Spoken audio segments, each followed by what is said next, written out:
Formula One is not just about speed and champagne celebrations on the podium for its drivers and fans. After decades of entertaining the track and pit lanes, the iconic Grid Girls will no longer be a part of motor racing's prize event.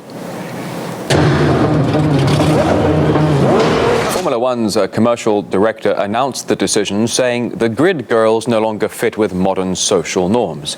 He added that it now seems irrelevant and inappropriate for motor racing fans across the world. Meanwhile, the Grid Girls themselves say they're offended after years of service to the sport, believing there's nothing offensive about their job. They say their role is to promote the Formula One brand and that it shouldn't be restricted by issues of political correctness.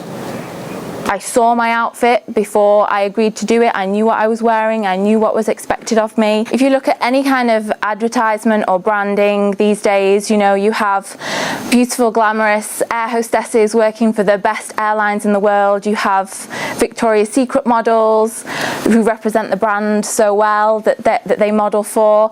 And so I don't think you can say that having grid girls and glamorous promotional models isn't keeping up with the times. Feminism shouldn't be a dirty word, but obviously it could boil down to that, sadly. I just feel it's a bit of a backward step, because if we want to say to women, you know, we want to feel empowered and we can do and be whatever we want to be. Some Formula One fans are also against the initiative. A website has been launched supporting the Grid Girls, with a petition receiving the backing of around 8,000 people. Many of them claim, let the models do their jobs. Did you ever feel objectified? Did you ever feel like you were being taken advantage of? No, not at all. In fact, it was probably the best job I've ever had. Absolutely loved it. It was all girls together. We were well looked after. We had security, but we had fun. And we weren't degraded or feel harassed. It was the best time. I love motor racing, so I got to meet some of my heroes, and I've got such fond memories, and I think it's a really sad day. I mean, this is the year of the woman. Again, we're taking away their jobs. I just can't believe it's happening. Harriet, as a feminist who is opposed to grid girls, why is Lizzie choosing to do a job that she enjoys, a feminist, not a feminist thing? So I don't think choosing to do a job that you enjoy is not a feminist thing, but I think what we have missed in this is actually what the concept of grid girls represents, which is this ongoing idea that when it comes to sport, men do the sports and women stand on the sidelines and cheer them on. And the result of that is that actually women's sports end up being underfunded, that we forget that women's sports people are heroes too and should be celebrated. Also that we create this idea that then goes out throughout the rest of society that men do and women support.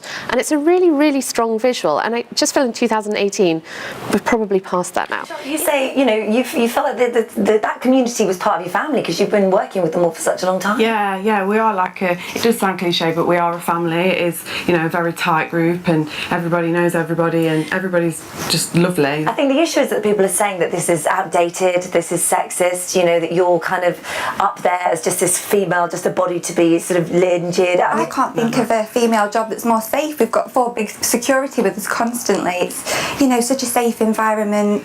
We've been doing it for a long time, 6 years. And it's a very enjoyable job, and we feel very honoured to do the job. Okay, well, Sally, let's come to you now, because you say these types of jobs for women, these roles are demeaning. Yes, I think they're broadly demeaning. I think what we're seeing is a social change that's happening, as you refer to grid girls as well with Formula One. That's under review. So what we're seeing is a broader social change that sees these roles as, if not demeaning to the individual, because this is an argument, this is a choice of some of these ladies, it's demeaning broadly to women. So this is a structural change we're seeing with the Grammys, we're seeing it with, I think Formula One will come. Is this any job where a woman uses her image? So would this count all models in as well? Where does the I think the key here is it's a sort of decorative role that's making money for men. And this, you've got to remember that this tradition has only been there really since the 1990s. This is not kind of an old tradition. This came about when they were trying to set, the PDC was trying to set itself up as apart from a different sort of darts organisation and say, look, we're going to do something quite loaded, quite sensationalist. You know, people sort of